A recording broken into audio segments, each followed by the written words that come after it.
ఈ ఏడాది మే నెలలో టెస్ట్ క్రికెట్ నుంచి రిటైర్మెంట్ ప్రకటించి రోహిత్ శర్మ క్రికెట్ ప్రపంచాన్ని ఒక్కసారిగా షాక్ కి గురి చేశాడు. ఆ సమయంలో రోహిత్ టెస్టులకు కెప్టెన్ గానే కాకుండా ఇంగ్లాండ్ తో జరిగిన 5 మ్యాచ్ల రెడ్ బాల్ అసైన్మెంట్ లో కూడా కీలక పాత్ర పోషిస్తాడని భావించారు. కానీ ఇంతలోనే అతని రిటైర్మెంట్ తో బీసీసీఐకి కొత్త టెస్ట్ కెప్టెన్ ను నియమించడం తప్ప వేరే మార్గం లేకుండా పోయింది.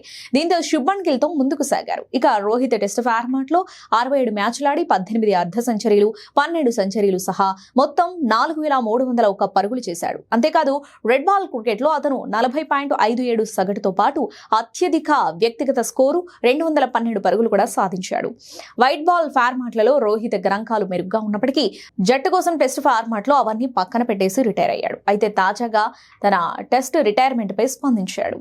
రోహిత్ మాట్లాడుతూ, ఇది మీరు సిద్ధమవ్వాల్సిన విషయం, ఎందుకంటే అది దీర్ఘాయు కోరుతుంది. ముఖ్యంగా టెస్ట్ ఫార్మాట్ లో మీరు 5 రోజులు కొనసాగాలి. మానసికంగా ఇది చాలా సవాల్తో కూడుకున్నది. అలాగే శరీరం అలసిపోతుంది. కానీ అందరూ క్రికెటర్లు ఫస్ట్ క్లాస్ క్రికెట్ ఆడుతూ పెరిగారు. మేము పోటీ స్థాయిలో క్రికెట్ ఆడడం ప్రారంభించినప్పుడు ముంబైలో కూడా క్లబ్ క్రికెట్ మ్యాచ్లు 2 రోజులు లేదా 3 రోజులు జరిగేవి. కాబట్టి మేము కూడా అలాగే ఆడుతూ వచ్చాం. కానీ టెస్ట్ ఫార్మాట్స్ ఆడుతున్నప్పుడు ఏకాగ్రత చాలా కీలకం. ఎందుకంటే టెస్టులో హై లెవెల్లో ప్రదర్శన చేయాలి. అప్పుడే మానసికంగా ఉండగలుగుతాం. ప్రస్తుతం అది నేను చేయలేనేమో అనే డౌట్ వచ్చింది. అందువల్లే నేను తప్పుకున్నాను అని చెప్పుకొచ్చాడు.